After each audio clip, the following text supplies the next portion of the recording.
his paper is Ministerial Tax Team and Land Reforms.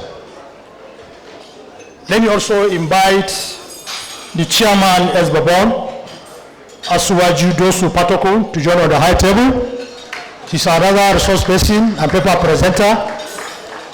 His topic this evening is Entrenching Equitable Land Administration in Nigeria, a smart agenda for a program shift in compulsory land acquisition and compensation practice.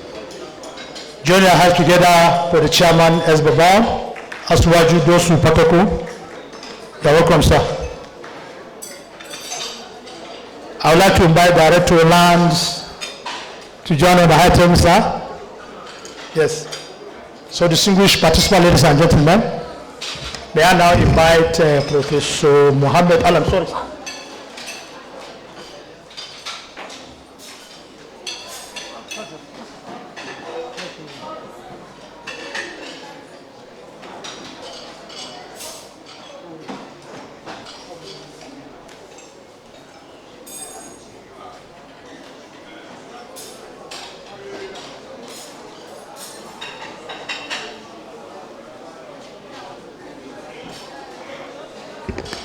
I now invite Professor Mohammed Alami for the next paper presentation. Professor, sir. It's a 30-minute paper presentation, sir. How many minutes?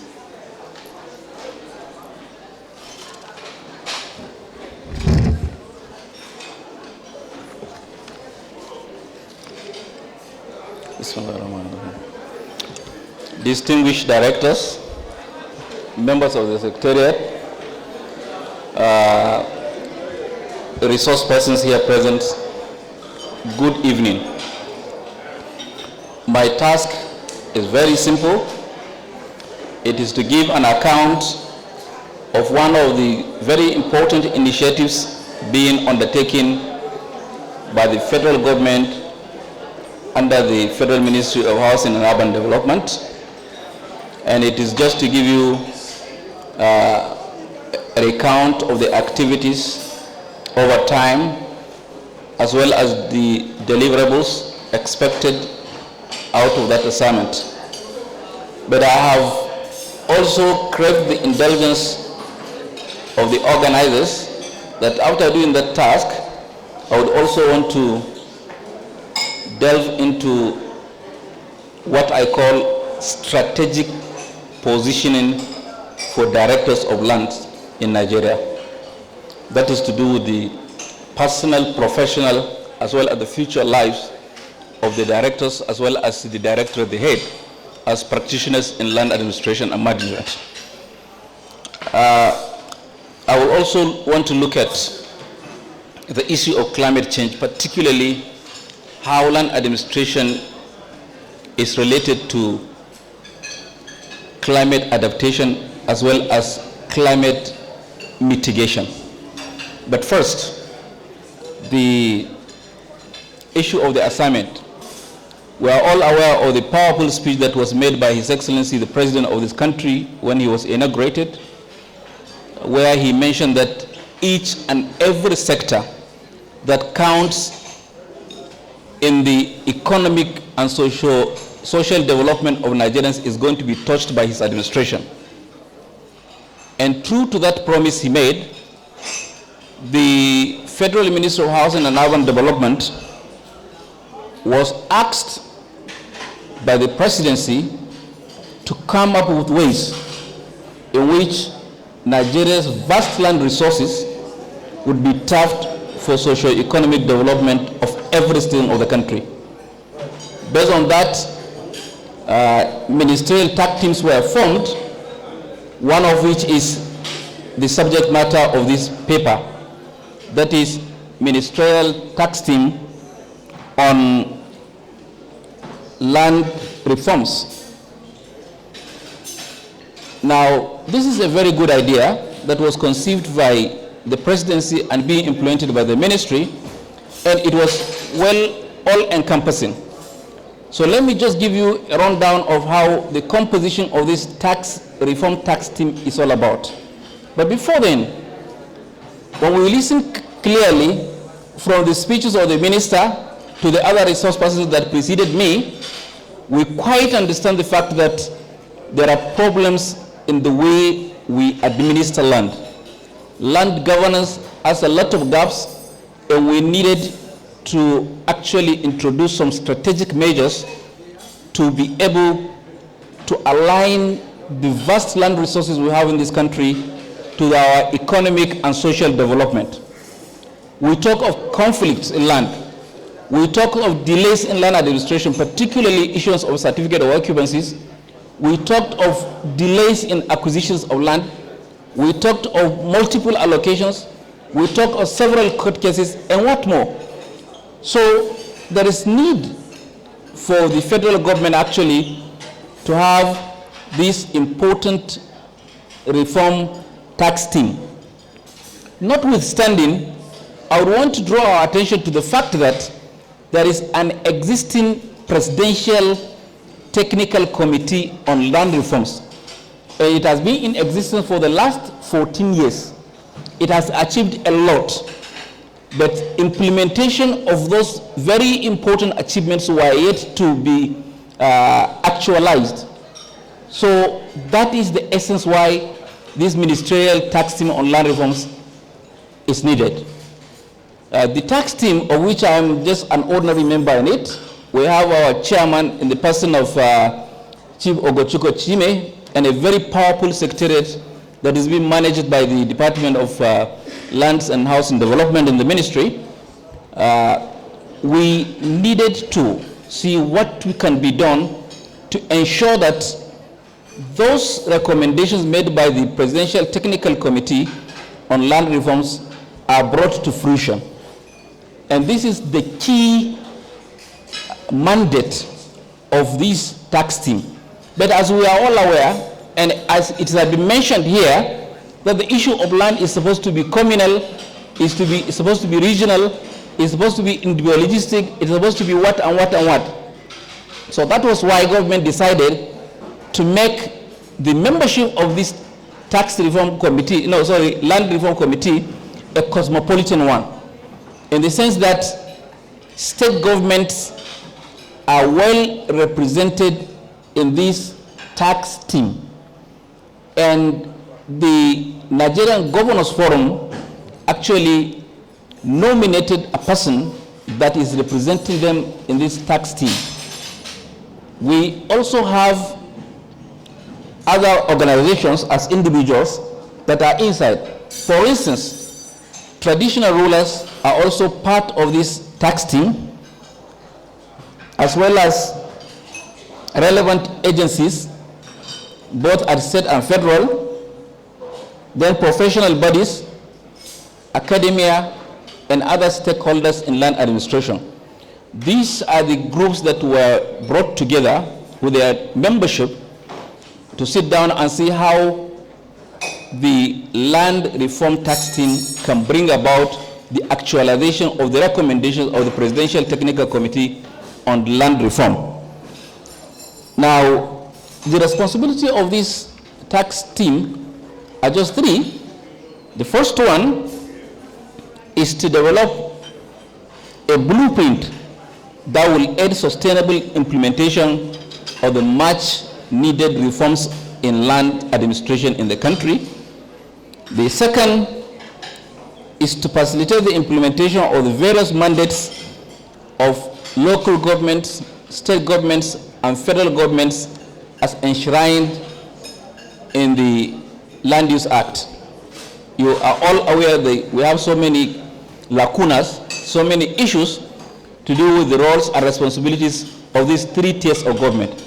So one of the terms of reference or mandate of this tax team was actually to ensure a smooth running, a smooth relationship of these three arms of government. The other one is to coordinate, harmonize, and encourage collaborations among and between states and the federal government.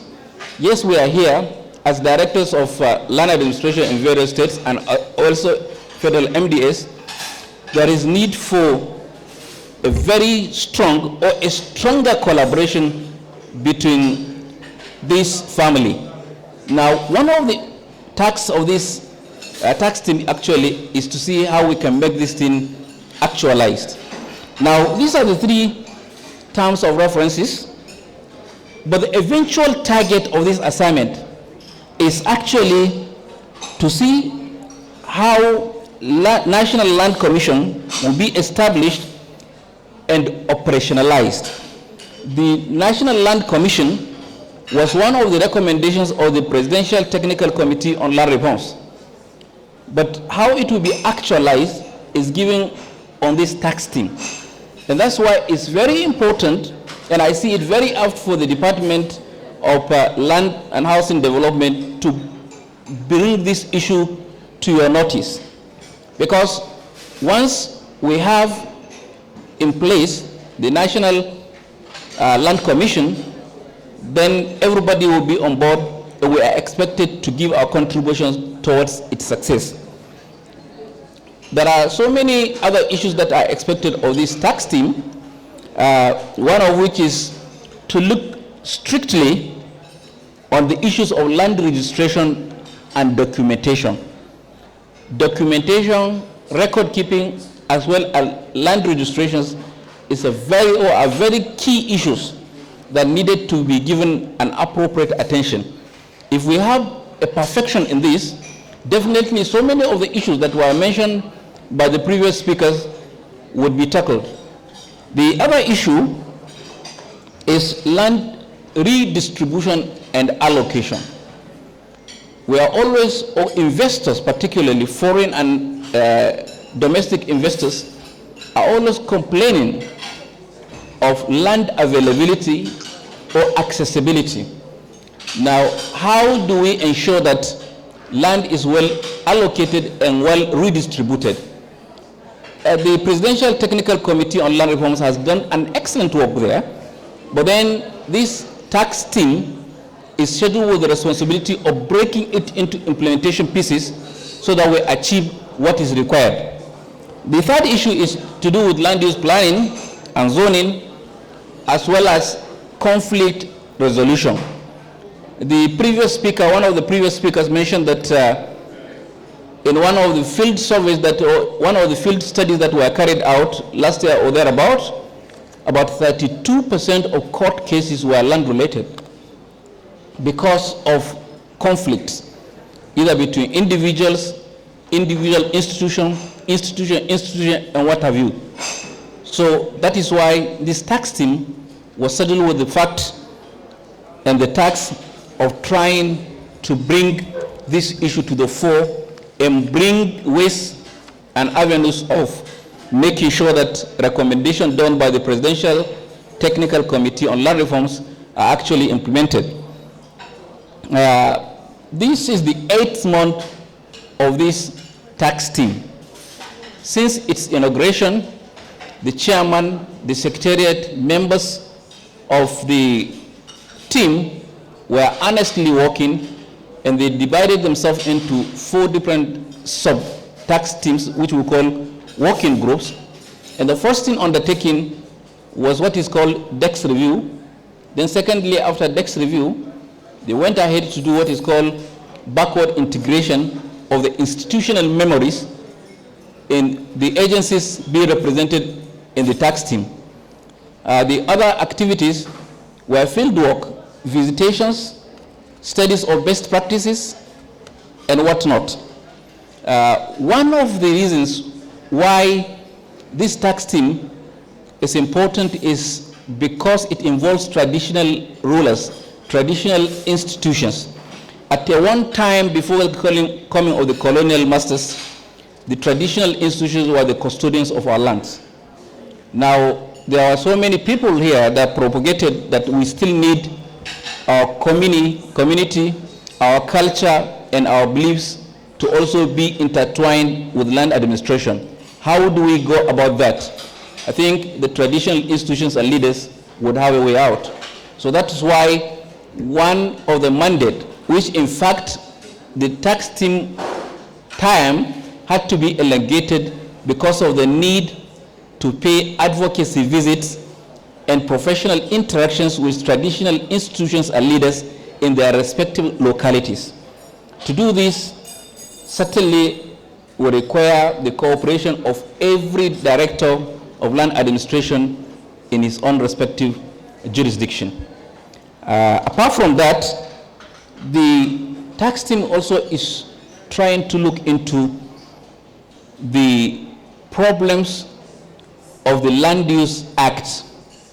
But that cannot be just done by a few groups.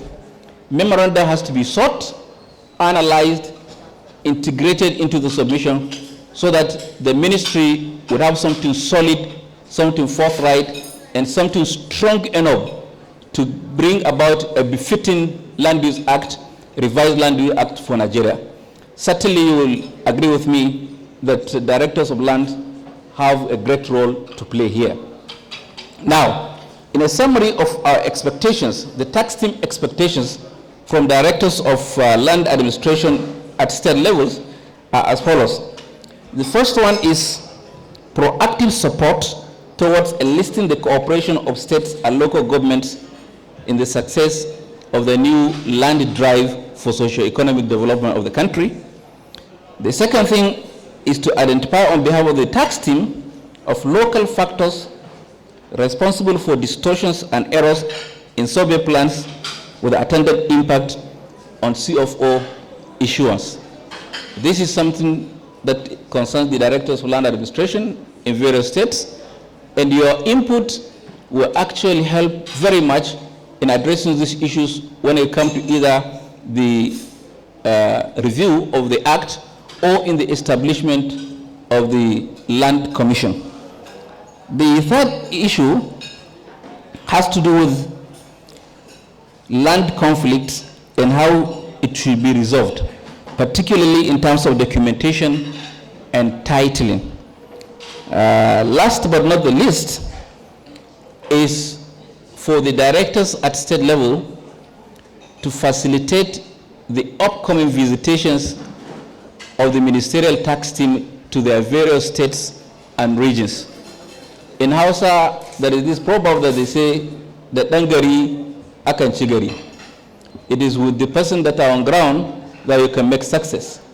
So whatever the effort, resources, and whatnot that the tax team has, if we do not have your cooperation as directors of land resources or land administration in your various states, certainly will not have the desired impact of the visitations. So we are counting on you on behalf of the ministry and on behalf of the presidency to please come to the assistance of the tax team whenever the timetable is out for these visitations. Visitations are meant for advocacy as well as cross-breeding and cross-fertilization of ideas. We need to know actually different opinions from what we have at the national level. We can only have this when there is engagement with the grassroots as well as engagement with the stakeholders. So these are the 5 areas that we are please appealing on behalf of the ministerial tax team for the directors at state level, directors of land administration, to please come to the aid of this very important assignment. As I said, getting this work done and done well is actually the success of what you are handling. We can imagine how many problems you have and how many bottlenecks you encounter by the day. But when you have a smooth policy, a smooth framework, and a smooth pathway, then certainly success is the destination. So on behalf of everybody in the secretariat, we want to thank you, wishing you a very successful conference, and counting on you for what you could do to add positivity to this assignment. Now I think I'm done with my assignment. Then as I told you, I crave the indulgence of the organizers that I would want to say some few things. And first and foremost is to do with what I call strategic position of directors of land administration, both at state and federal. When you go to any gathering and they say this man works with NNPC, you can imagine how many people would turn and look at the person. When they say this man is a doctor, medical doctor, or they say this man is a distinguished senator, you can imagine the gaze that will come up with. But imagine when they say this is the Director of Land Administration of social state. Very few people will bother to look at it. And one of the things that will come to their mind is, these are the criminals that connive to chop our lands. Now, this thing had to change. Directors of land administration in states are the most important personnel in that state, because wars are being fought because of land. Since time immemorial, what is happening currently in Palestine and Israel is the issue of land. What is happening in Russia and Ukraine is an issue of land. So land is really very important. But as just a colleague mentioned, when you look at the salary, the remuneration, the exit package of a director of land administration, you tend to question, is this really important? While it's one of the most important, if not the most important official of government. So I know certainly in conferences, two things are being discussed. The first one is how to encourage precision. The second one is to look into paradigm and ensure survival of that profession. Now, I looked at all the topics that are going to be discussed today, but I didn't see much of the interest, personal career development, as well as retirement, any topic to discuss in this very important conference that holds once in 12 months. So that's why I felt of bringing it to the fore, because this is a very important profession. When you look at the pay of the person that work in NNPC, or you look at the pay of the person that work in Federal Inland Revenue, or when you look at what a lawyer takes home, you compare it with the Director of Land Administration, you see that actually it's just like, JS1 and SS3 students. So I feel personally that it is because of the way we take our own profession. And we do not factor so many things in the way we deliver our services. Let me give you an example. We have a little below 1 million square kilometers of land mass in this country. We have countries that have less than 10%, 5%, 20%. But please compare the welfare of the land administrators and practitioners of those countries and the one that we have here. Let me give you an example of Malaysia, for instance. Malaysia has less than 1% of what we have in land mass. Rwanda has less than 10%, 23,000 square kilometers. And look at Qatar and Kuwait, very small countries, but the amount of take-home pay and the amount of welfare package and retirement package for the land practitioners are actually very appreciable. What is the reason? Because everything on land, in land, and above land is being factored in the services they give.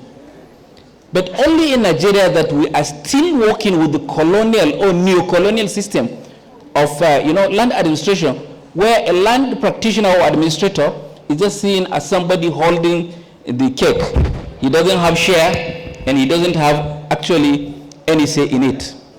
So please, I would want to call on my colleagues that the issue of climate change is an opportunity for land practitioners to actually bring to the fore the importance of this profession, as well as to insist on fair pay for the practitioners. Always when you look at or when you hear issues of land grabbing or double allocation or this and that, they say, now they have started, it is the land, whatever. But you will never hear, when you are talking of the amount of resources, the profit that is coming to the investor, or the revenue that comes to government in terms of that same land resources that is being managed by these poor officials. So now, when we talk of climate change, we are talking basically of two things. That is, how do we adapt our lands to the negative impact of climate change? Number two, how do we use our lands to sequestrate and mitigate the greenhouse gases? It is all about land. So we need to look at the issue of climate change properly to reposition this profession and to ensure that we get the better out of it. There is a concept that is attracting $100 billion every year during the United Nations Framework Convention on Climate Change. That is management of carbon sinks of communities. What are carbon sinks? Carbon sinks are plants from grasses to shrubs to trees to whatever is green on the soil. Now, where do you find grasses and vegetation? It's on land.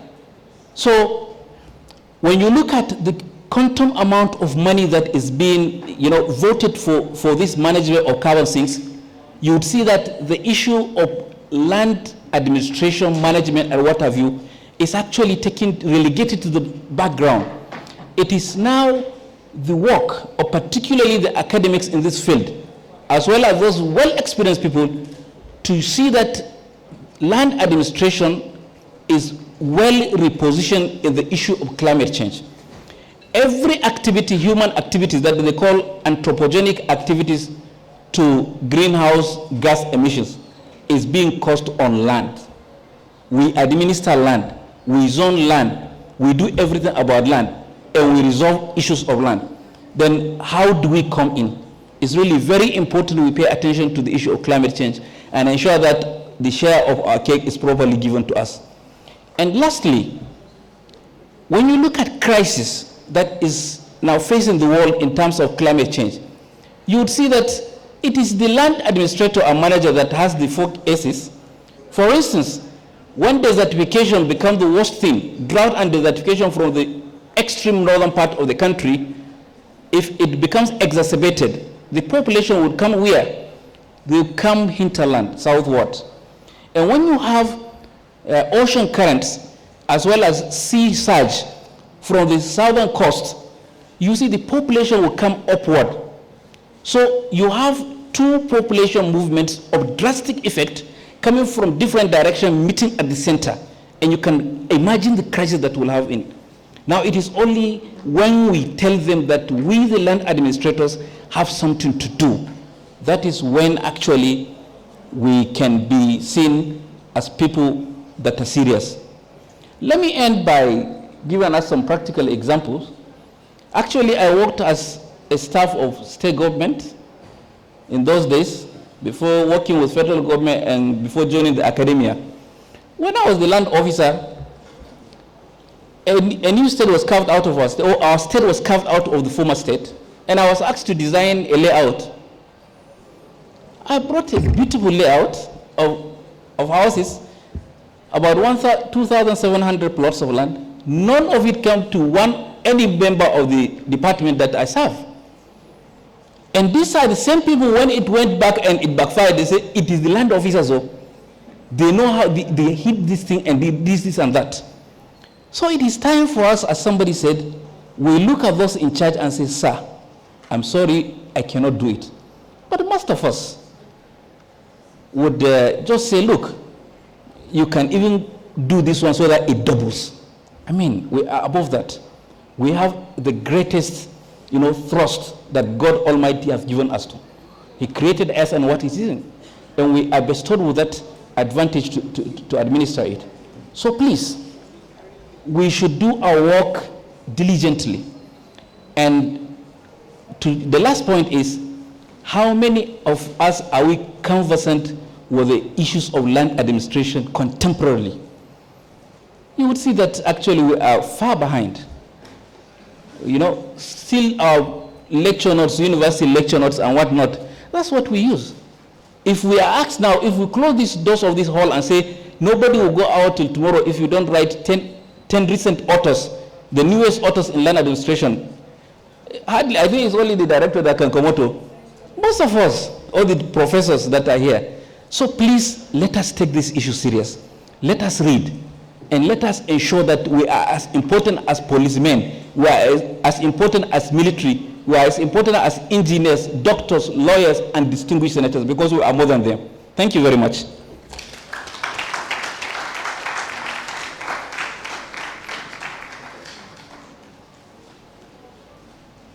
Ladies and gentlemen, let's appreciate Professor Olami once again for this his presentation.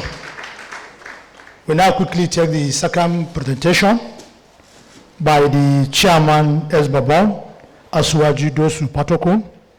The title of the paper is Entrenching Equitable Land Administration in Nigeria, a Smart Agenda for a Program Shift in Compulsory Land Acquisition and Compensation Practice.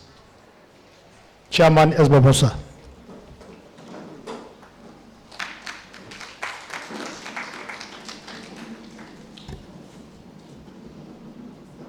The Director, Federal Director of Lands, his associates, guests, and delegates, good afternoon or good evening. I think we're in the evening. The title of the paper has been mentioned, and I'm here to present the views of SVABON.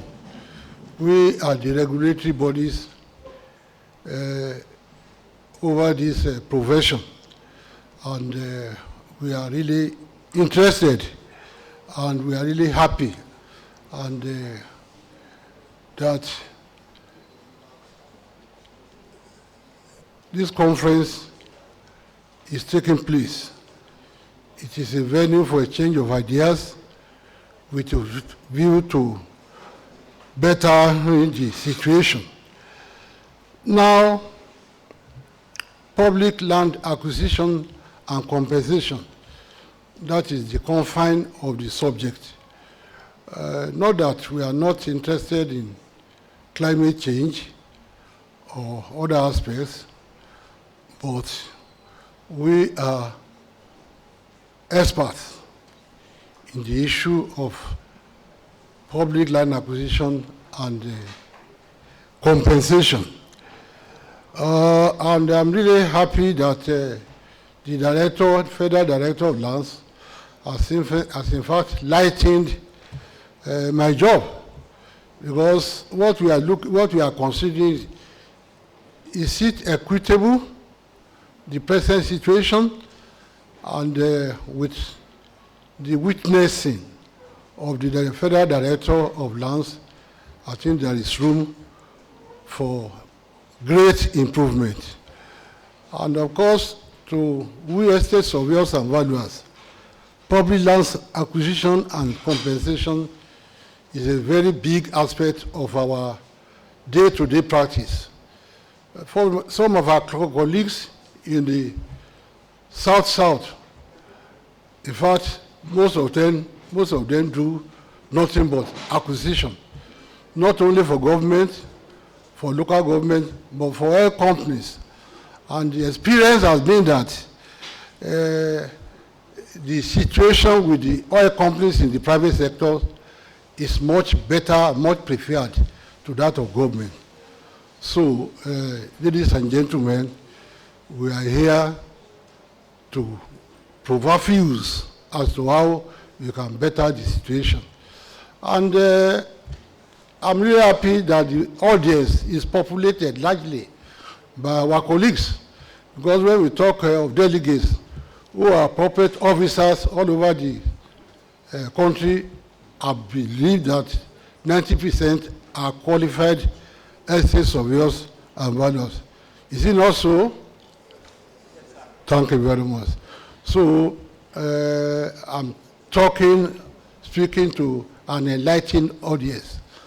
Of course, at the risk of sounding like a broken record, most of the views that we are going to express here, we have canvassed them at various fora, either through papers in the journals, through CPDs, but we are happy that at least when you talk of a relevant forum, this is one, because from the observation we have had about this ministry under the present minister, I think there is political will, which has been answered in the past, because without political will, we just talk, and leave the place. But we thank God that we have a minister that is listening, himself a renowned professional of the land. Because when you talk of beat industry, an architect is a professional of the beat industry. So we should take this forum very seriously. Now, what do you want to say? Role of land administration in land management. What is the objectives, or what are the objectives of land administration? I can mention at least one, which is to add value to the resource commodity of land with a view to advancing socio-economic advancement of humanity. And when we talk of humanity, we are talking of the citizens, we are talking of the government. It is always erroneous to confine that land, the impact of inefficient land administration on public acquisition and compensation is just in cases of project-affected people. No, even government stands to benefit from the improvement of land administration of lands and buildings, of land acquisition and compensation. If you look at this country today, you find that trust deficit is a major problem of our government at various levels. Trust deficit. And what brings about this trust deficit, it is things that, when things are not done properly, like my brother from Lagos says, that 3CCC should be our watchword. You find that some of these things are lacking while executing land acquisition and compensation. So it is in the interest of not only the project-affected people, but also of the government to improve the element of trust between the citizens and the governors, that is our leaders. Because we talk of vandalization, people, negative attitudes to projects by the citizens. It is because of trust deficit. Because ordinarily, citizens should own up very good projects that will have positive impact on the citizens. But because of our history, this is why this thing is like this. So we believe that improvement in the execution of land acquisition and compensation will improve trust between the citizens and government, and affect, and as well have positive impacts on the welfare of project-affected people. That's what, by way of introduction. And again, are we there yet? As I've said, from what we have heard today, we are not there yet. There's still a lot to be done. Because when you look at Nigeria's land mass, which is about 910,770 square miles, Professor Mark Bodunge of blessed memory, who remember Professor Mayo Kungile? Thank you very much. A very renowned geographer, was one of the people who observed that over 90% of our land mass is a dead capital. That our land mass, which should aid development, in fact, is a clog in the wheel of our progress. Why? A set of land administration services, which we call cadastralization, that means surveying, demarcation, titling, registering, are absent. Such services are absent for most of our land masses. And because they are absent, you cannot go to any financial institution, say you want to procure finance for development of various sorts. So they are debt capital. So it is in the interest of the country that, of course, I had the land federal director talking about this aspect, about partnering with the World Bank and other institutions with a view to see that things are done properly. So when we look at land designation, there are many good objectives, and one is to add value to the resource commodity of land. I don't know whether I enjoy the what do you call it? The administrator is our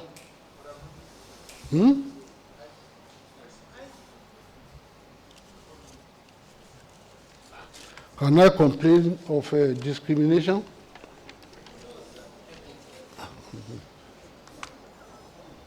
Okay. Yes. Go on. Introduction.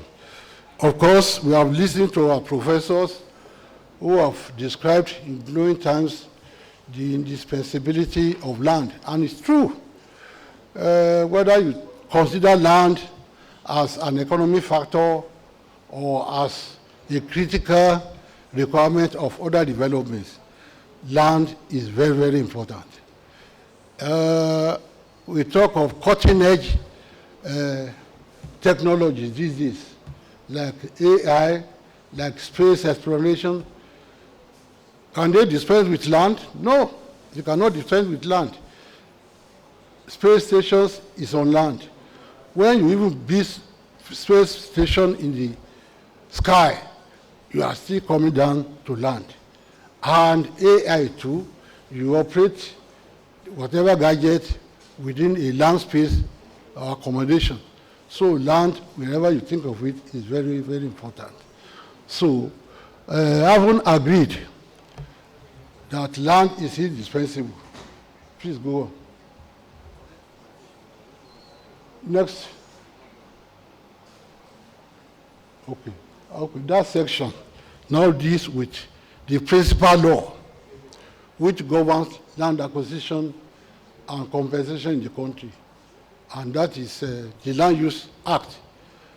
You know what happened before the Land Use Act. And you know what informed Land Use Act itself. In fact, this is where the problem has begun. Because when you deliberately wanted to cut corners, well, that's where I see that corners attempt to minimize cost of compensation. You know, there are smarter ways you can do that by being transparent. I think we'll come to that.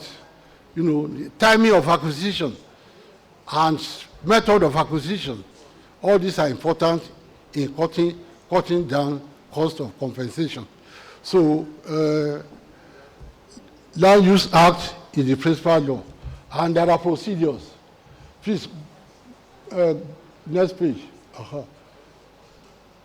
The processes specified by the Act involve identification and determination of proposed land to be acquired for a given project, publication of notice of acquisition in the Gazette. Go on.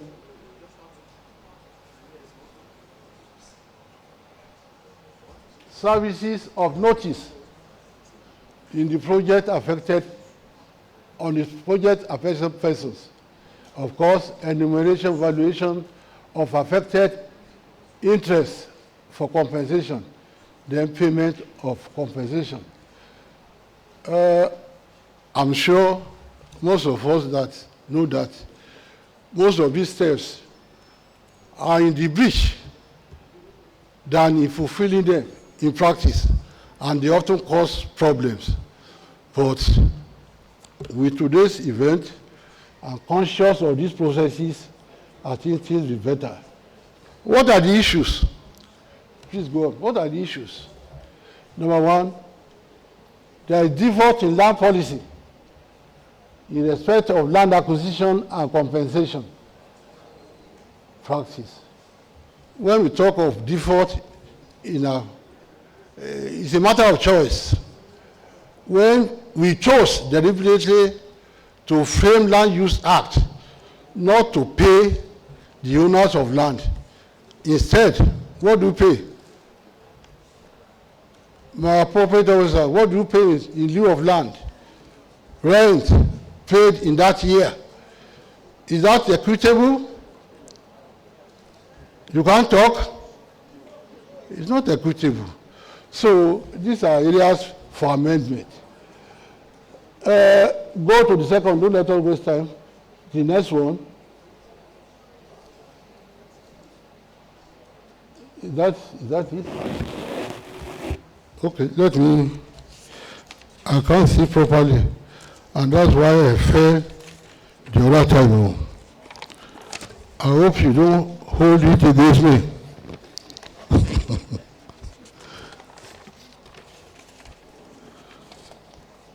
So as a second issue, apart from default in the land policy, a deliberate choice which impacts negatively on the practice of land acquisition and compensation.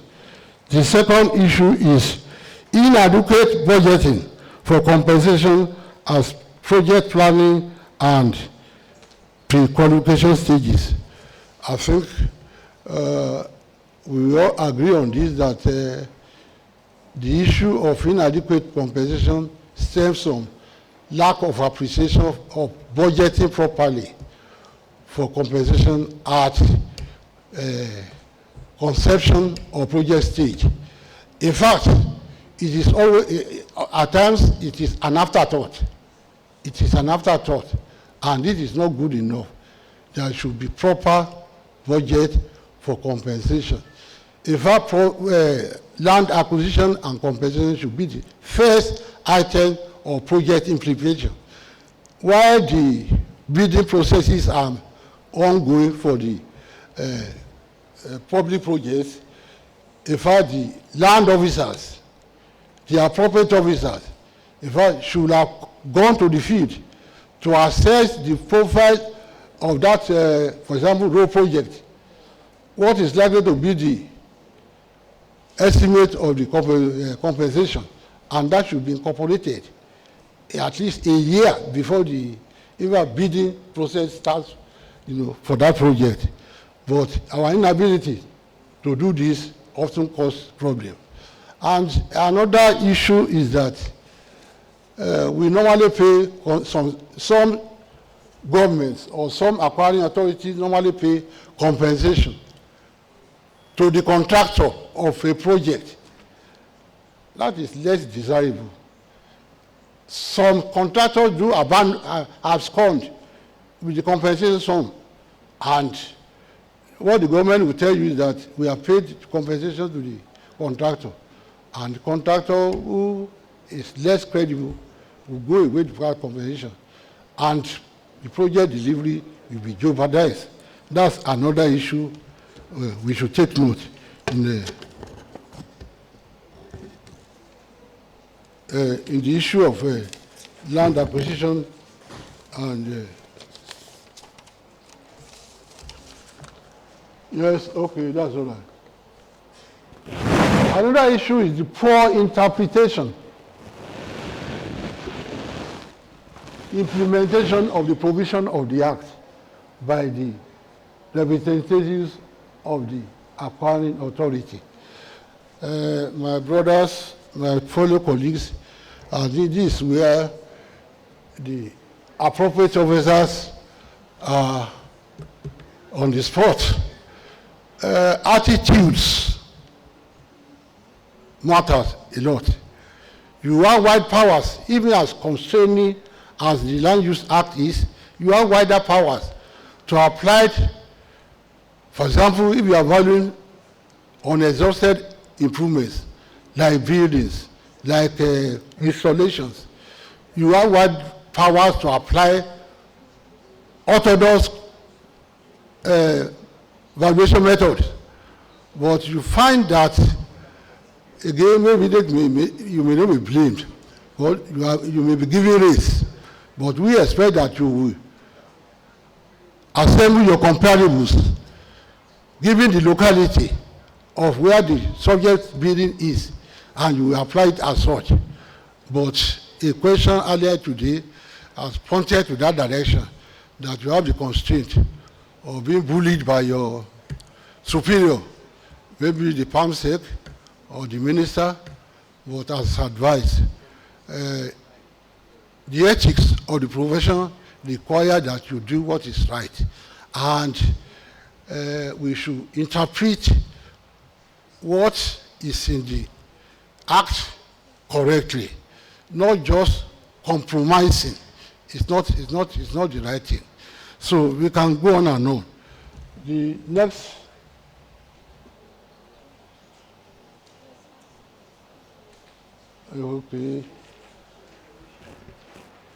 abdication of compensation responsibility. That's another issue.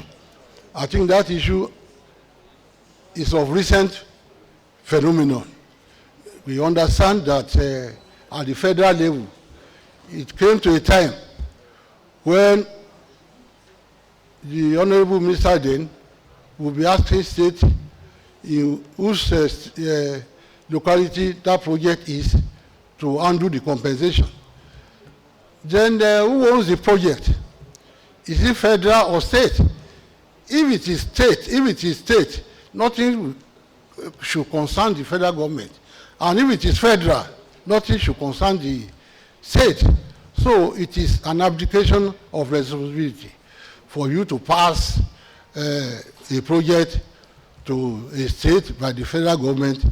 You know, it's not good enough. Under our fiscal federalism, the federal government takes 52%, the state about 26%, and the local governments about 25%. So how do you spend your own 52% when you ask states to go and shoulder the responsibility of compensation for federal government projects? Of course, examples like that are banned. When you look at our police institutions today, police force institutions, you find that the states are doing a lot. The states are doing a lot. So when people say that the state cannot fund their own state police, I laugh. Because, in fact, it is a campaign issue for state governments to say that, this is what I've done for the police force. So we should not agree, and I believe our colleagues should advise appropriately. It is important. If we practice federalism, let's stick to it and let people know what is right and what is good. Yes, we can go on and go on with issues, but I know that at least with these few ones, we have been able to sensitize this forum of numerous issues that prevail in public lands and acquisition. Of course, there is the vexed issue of delayed payment.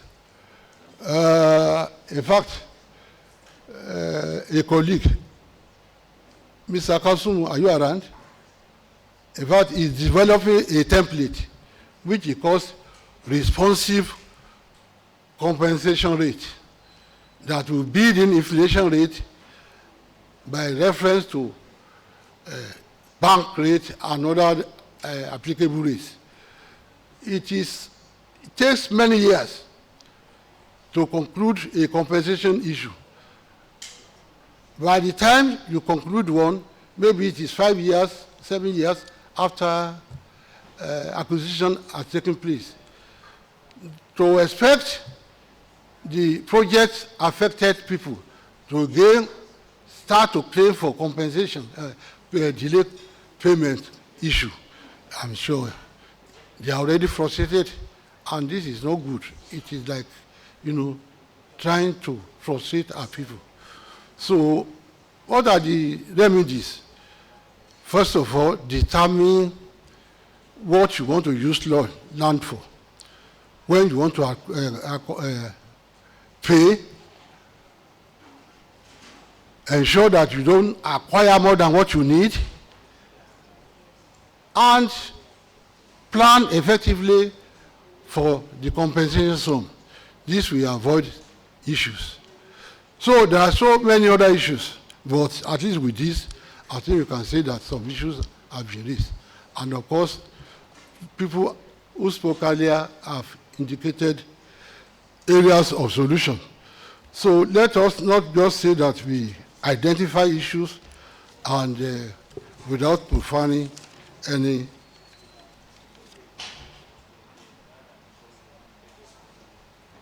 So what are our recommendations? I think being a representative of ESVABON, it is better I quote accurately our recommendations so that one is not accused of overstepping your mandate. The implementation of some sections of the Land Use Act, especially as it relates to compulsory acquisition and compensation practice, needs to be reviewed to integrate innovations that are in tune with the global positions. Compensation for acquired interest must be fair, equitable, equivalent, address all the affected heirs of claims. Again, maybe I fail to recognize that. Against head of claims is another issue. Once the heirs of claims stipulated in the Land Use Act are listed, there's no room for, in most cases, no room for other head claims, no room for injurious affections, no room for impact, negative impact on that project, which, if we recall the Public Lands Act of 1917, all those things were available then. You claim for injurious affection, you claim for negative impact that the project might have on the project affected people. But now it is a tough issue for you to convince appropriate officers or even the government to say that there are other extra ends. So, gentlemen, of course, I believe after this event, there will be lobbying, or in fact, interactions with our lawmakers with a view to making some necessary amendments. Luckily, there is a shift in understanding about Land Use Act. Before, the idea was that, oh, it is in the Constitution.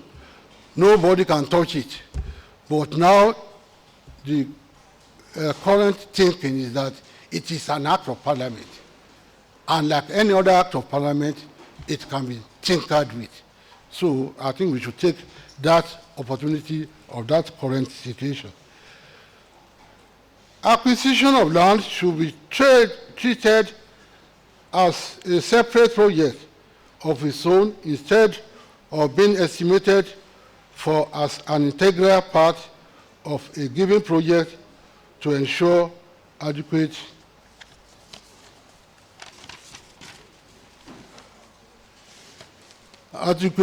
budgetary provisions for compensation payments. To reduce compensation costs, acquiring authority should learn to explore acquisition of land with less impacted interest. Pay compensation immediately, I think I've referred to this, after acquisition and take over or occupy the land for the planned project. The season of harvest presents the best time for enumeration and should be explored in planning acquisition. The site or strip that is subject of acquisition should be sufficiently publicized, stating that the affected interest within the acquisition to be made at the time of publication to avoid speculative developments, which has been known in some areas to impact negatively on the total value of compensation and payable for a good acquisition or a green acquisition. Another recommendation, there should be a synergy between the acquiring authority with who needs the land and the state government who has the custody of the land in trust for the people, for the citizens, to ensure that the aspect that the project affected persons and community do not bear the brunt of the power play between the acquiring authority stroke agency of the government and the state governor as to who should pay the compensation.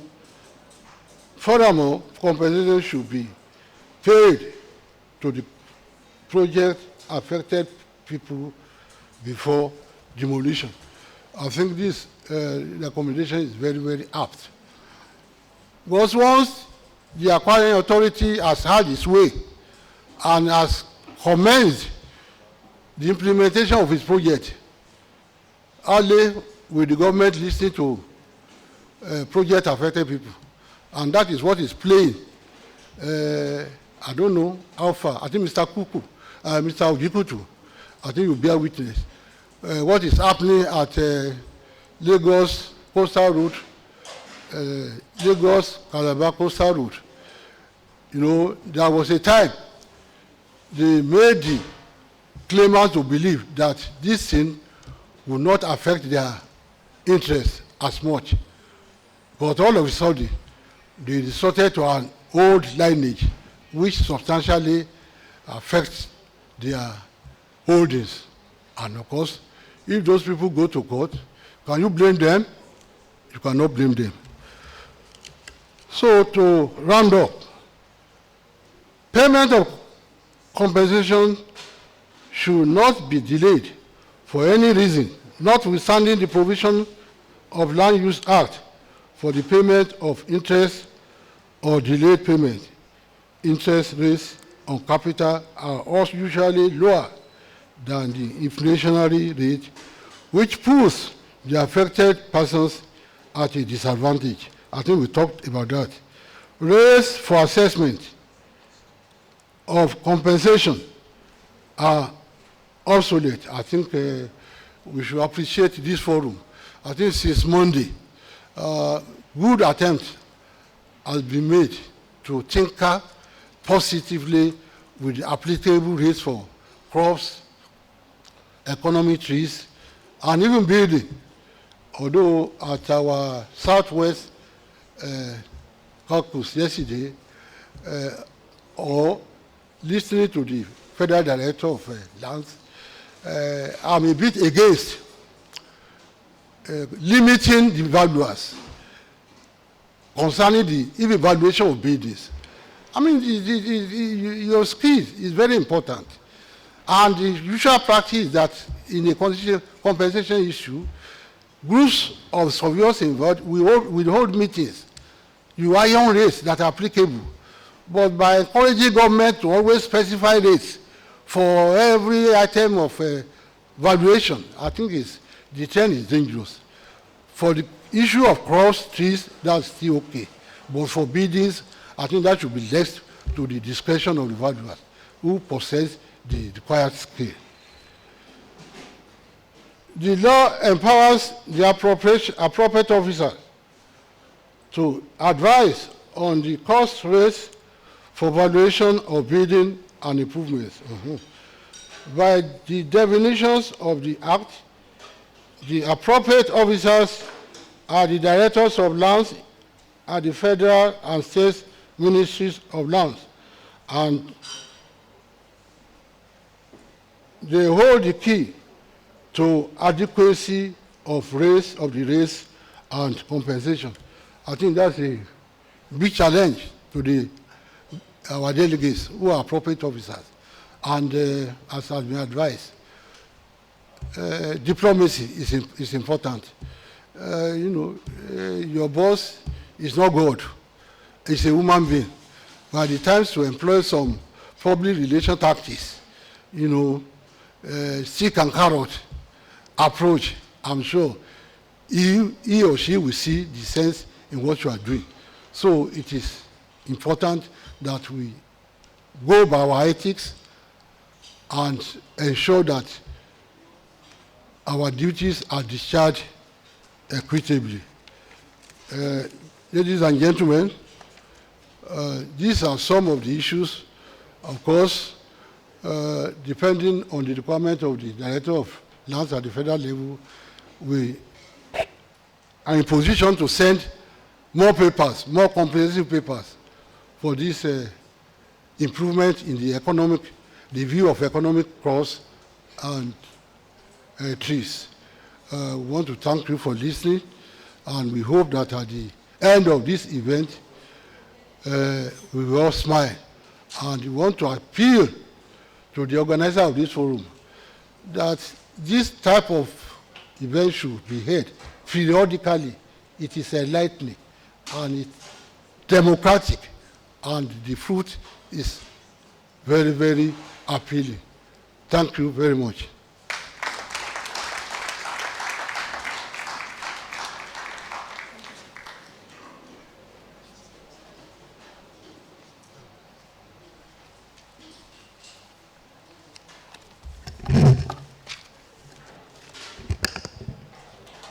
I want us to once more applaud the two speakers for this evening session.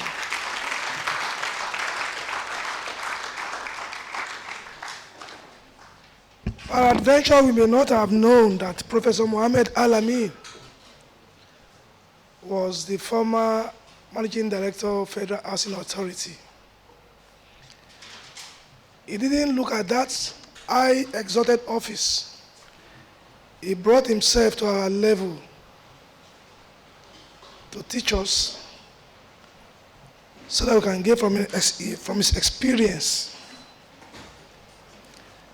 They are the members of the Ministerial Tax Team on Land Reform. And we have had interactions in one way or the other. I'm one of them. Likewise, the chairman of the board, who had outlined the need for a new order, meaning there should be a paradigm shift with respect to issue of acquisition and compensation. That we are looking into it. I'm quite sure we have one or two questions to ask them. And I'm aware we have the Presidential Technical Committee on Land Reform members that have been with us since Monday. We know they have done a lot of work, and they are still around. I would like to pause in a while so we can take questions from our distinguished delegates. Then we wrap it up. So who is asking, who is saying, who is reacting?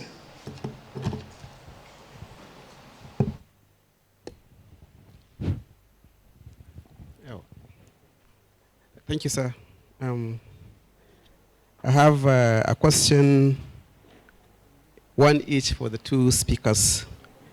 I start by quickly thanking Professor Mohamed Al-Amin for the brief on the formation and the works of the Ministerial Task Team on Land Reform. I would say that the formation of this task team is a welcome development in view of the controversies that has bedeviled land management and administration in Nigeria over time. Going by the TOR, of the team, as highlighted by Prof, I foreseen a situation where the results of the work following the TOR may require tinkering with the provisions of the Land Use Act. Now the question is, if it so happens that the Land Use Act has to be tinkered with in order to implement the report because of the way the TORs are couched. Now, looking at the marriage between the Land Use Act and the Constitution, I remember 4 years ago I made a presentation here highlighting the marriage between the Land Use Act and the Constitution, to the extent that the Land Use Act is like the Constitution itself. The Land Use Act has made itself as powerful and as effective as the Constitution. And the Constitution, surprisingly, also accepted the marriage, to the extent that Section 135 of the Constitution has accepted that the Land Use Act has come to stay. Nobody can do anything about the provisions of the Land Use Act. And the Land Use Act also said it is on the same footing with the Constitution. Now the point is, if the Land Use Act now has to be tinkered with, modified, amended, because of the work of this team, what mechanism, what does the team, what strategy does the team have to go around tinkering with the Land Use Act? That's the question, sir. My quick observation also for the S. Vaughn presentation, sir, is actually also in line with it, but then the entire paper, I actually had opportunity to look at it, is really like laying a background, a foundation for my paper tomorrow. I intend to talk about these legal issues relating to compensation after compulsory acquisition. For the present purpose, what I will say is, actually the Constitution has provided for adequate compensation whenever land is acquired. But the Land Use Act only made provision for compensation for unexhausted developments. So to me, if the Constitution does not negate the Land Use Act, then the Land Use Act should not be allowed to negate the Constitution. The two must go together. If the Land Use Act says, okay, pay the unexhausted developments, okay, we'll pay. And then the Constitution says, pay compensation, adequate, we pay. So I think the two laws can go together without allowing one to trump over the other.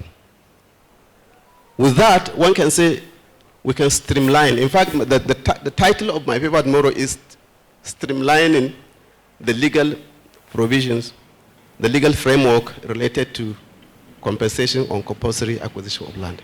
So the two laws can be implemented together, because the Constitution says pay compensation for the land. So we cannot allow the Land Use Act to negate that. That's my point, sir. Thank you.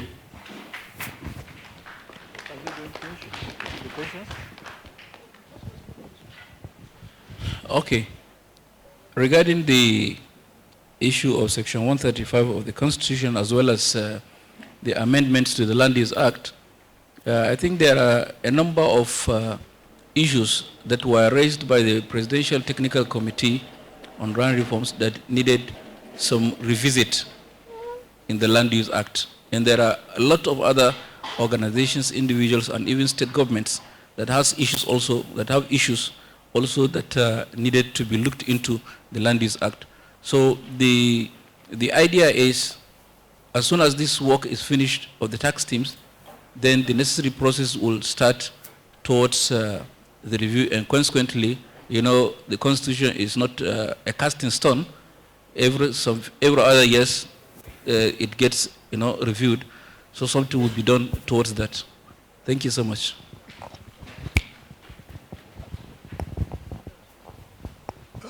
Thank you very much. As I said earlier,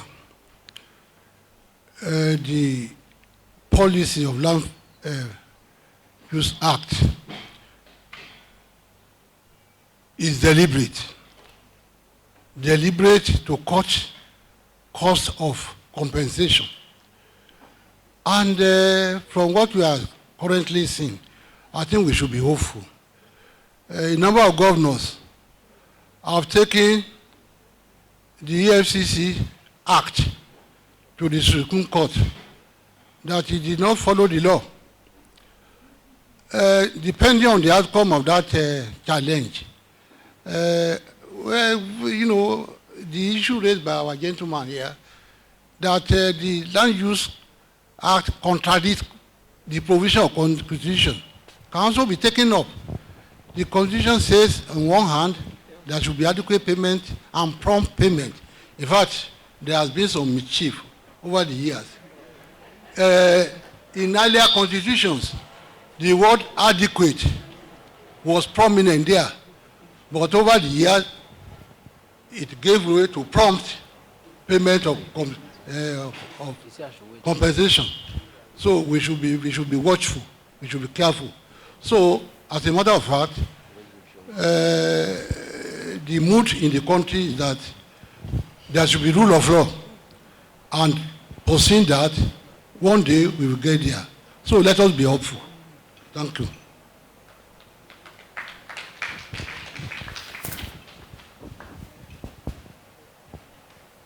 Questions? Good evening, delegates. I want to thank the last two speakers for their presentations. I want to make an inquiry. I am interested in Professor Alamin's Jumbo Pay. We work in this country in a very, well, I say, we are kind of enclosed. Even the senators won't tell us what their pay is. They will refer you to Revenue Mobilization and Fiscal Commission. So I don't know how we can come about that Jumbo Pay. I do know some time ago we broached the idea of a Valuer General for Nigeria. We didn't make headway with it. So I don't know how that can be achieved. Thank you, Prof.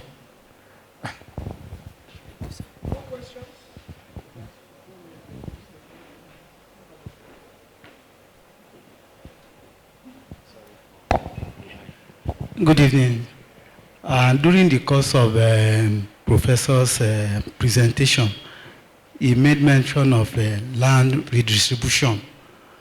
I would like to ask, how do you intend to, or how is the land going to be redistributed and to whom? Thank you, sir. More questions? Yeah, still with Prof. Alamin presentation. I sympathize with land administrators, not because of the picture painted by Prof. They are like school teachers we have in Nigeria. They produce all the senators and the rest of them, but they go home hungry as teachers. And their reward is always promised in heaven, without concluding their compensation here. So, Prof, you said there should be adequate advocacy.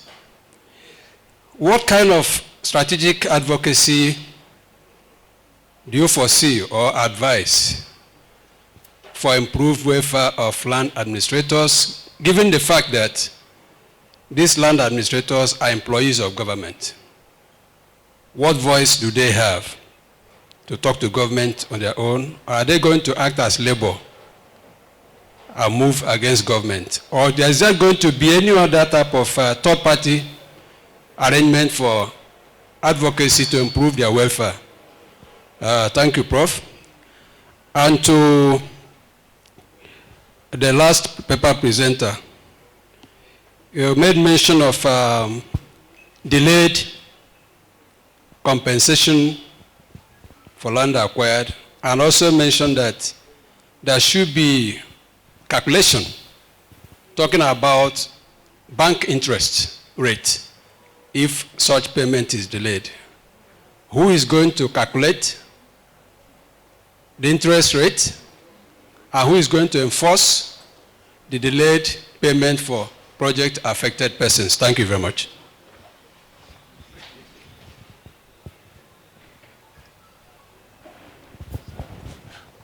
Good evening. Mine is not a question but an observation, or rather a contribution.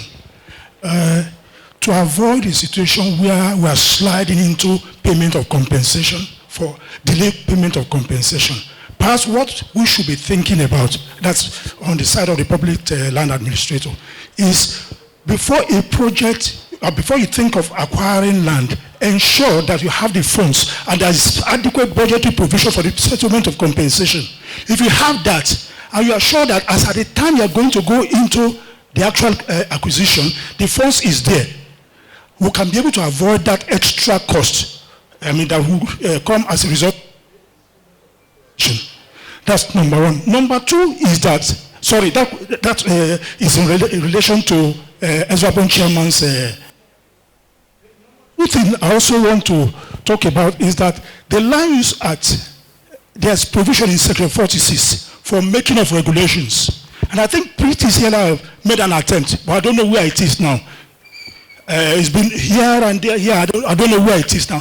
Perhaps that will be a starting point. If we're able to get the FEC, or National Council of States, to approve it, that could enable us to get a better servicing from the Land Use Act. Rather than everything we do, we find that we are held down by the Land Use Act, we are held down by this session, we are held down by that. Of course, Land Use Act is over 45 years old now. Why have we not been able to bring up these regulations since then? And somebody has made this effort. Let's work on this, and if you have this regulation, then it will, at least it will be a leap. It will be a leap forward. It may not solve all land administration or acquisition problems, but at least we have made some effort. As a country, we will have gone a step from where we were in 1978. Thank you.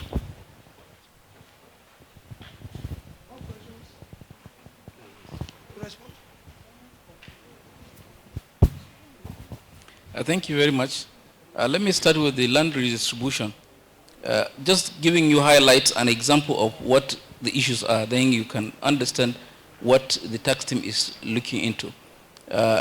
This is a popular case in which a state governor was battling with an agency of the federal government in terms of a land that was allocated to an institution, 300 hectares for an institution that used less than 50 hectares.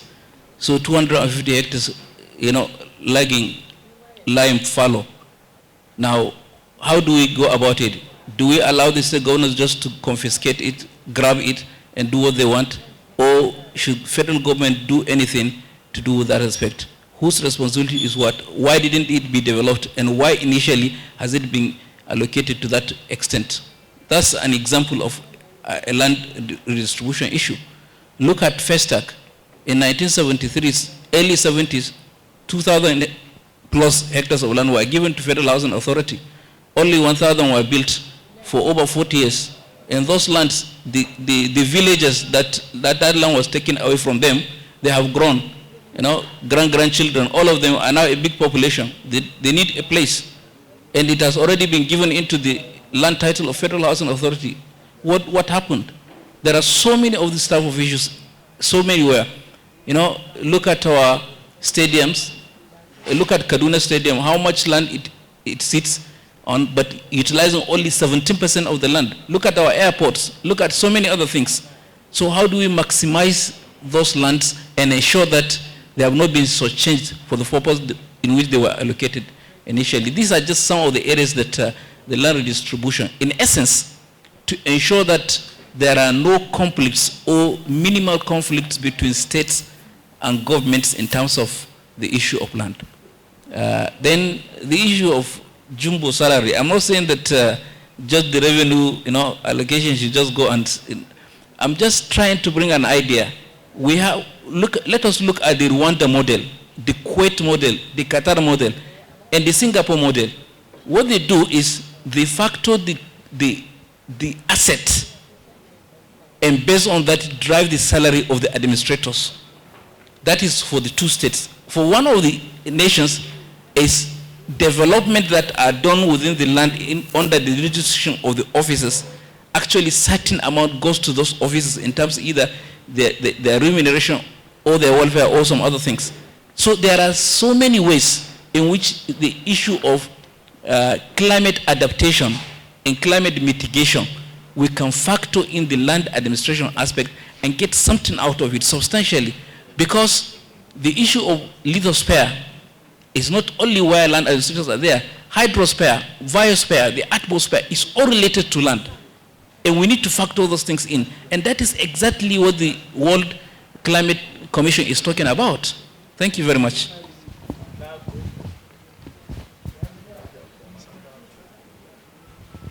Thank you very much. As to the issue of delay payment, there are decided cases, particularly in mature clients.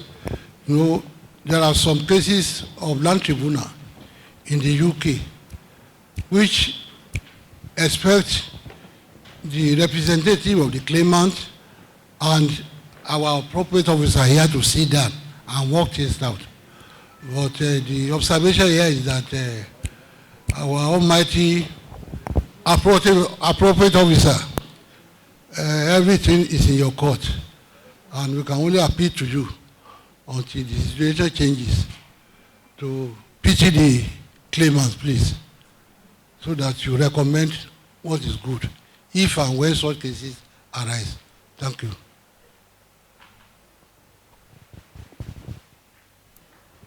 Thank you very much. Okay, we will have to take my note before we round up. Or is anybody that still want to ask any question? I think we've had a good day. I will make my reactions known now in wrapping up. I'm aware the ministerial tax team are really working, and the minister had directed that I should see how we can synergize them with the Presidential Technical Committee, for which I invited the PTCLR to this program. In fairness to the PTCLR, they've done a lot of work, to almost 90%. All they need as we speak is the political will to turn in their work. Adventure,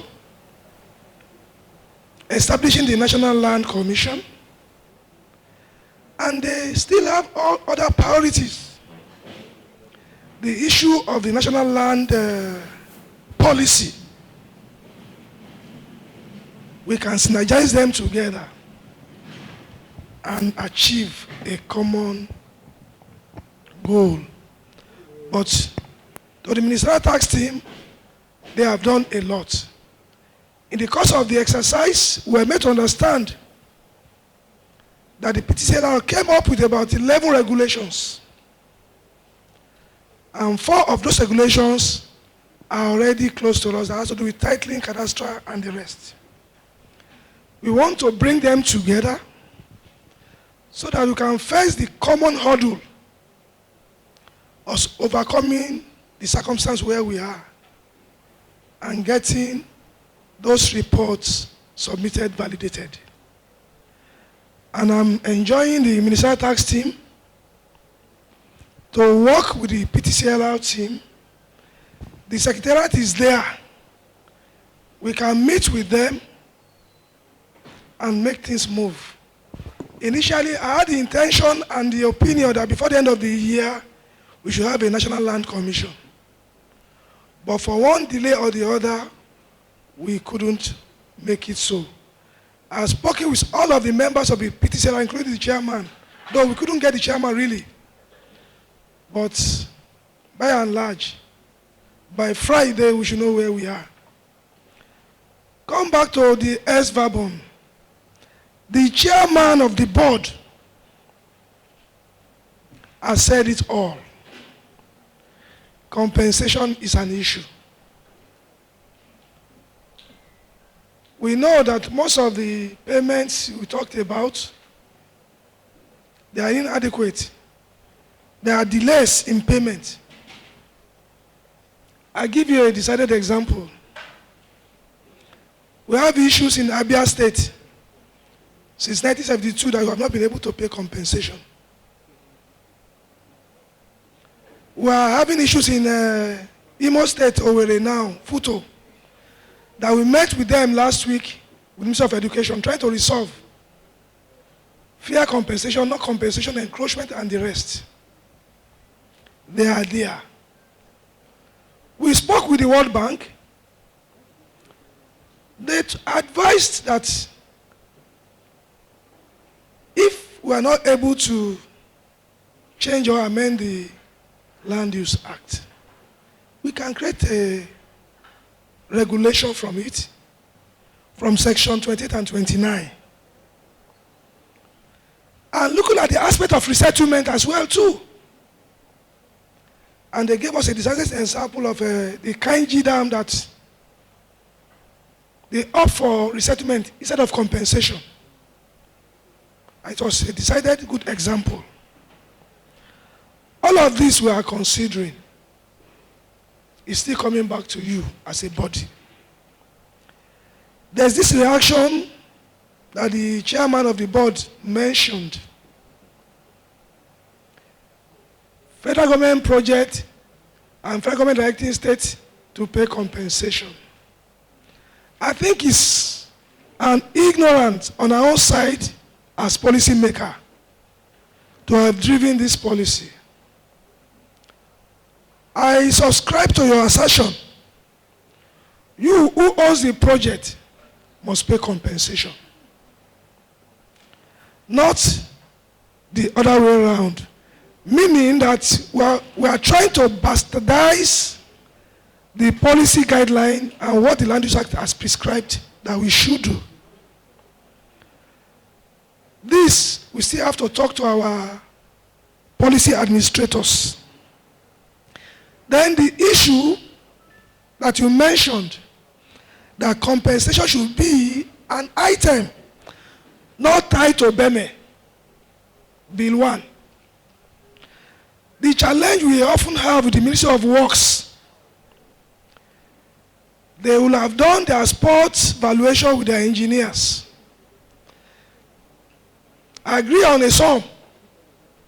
They now come and say, this thing should not be more than 100 million, which is not supposed to be. So the land officers need to go to the field before the project commencement. Have an idea of what the compensation could be, so that it will be infused into the project sum. Then you can talk about payment of quality compensation. But as we speak, the reverse is the case. I personally have taken that challenge with them in the highways. Now we are no longer together now. As we speak as well too, the one that appointed consultant among some of us here, they didn't pay compensation.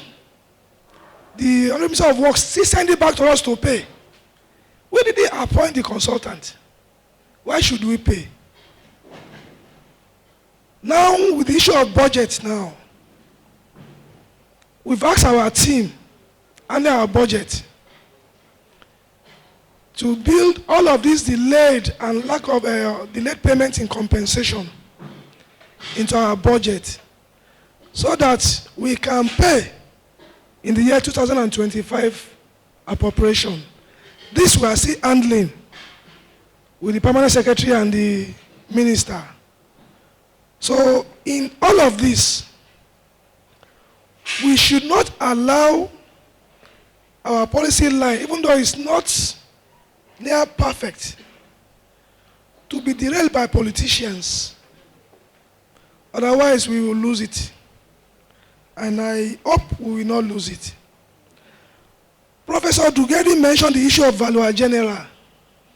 I know a lot of work has been done.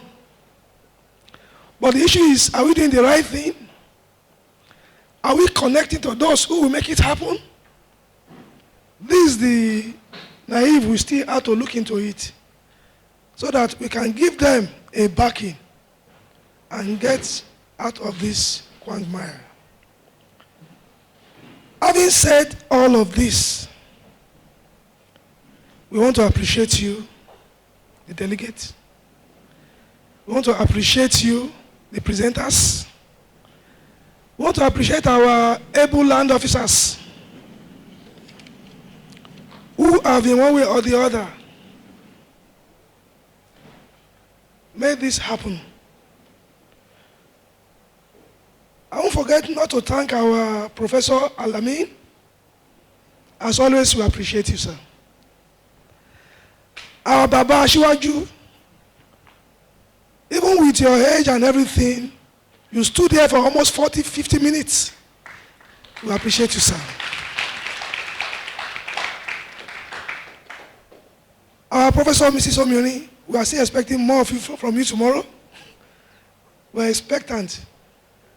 Our Prof, the last speaker, we appreciate you, sir. It was beautiful. It was wonderful. Professor Dugeri, you know, for our hand now, as always. My dear brother, ESV Ojikutu, we appreciate you so, so much. I share with you some of our thoughts from Hiroshima and Tokyo. You are represented there by the Secretary of LUAC. And I open a check for Lagos State. Go to Lagos, pick what you want. We'll get the approval for you.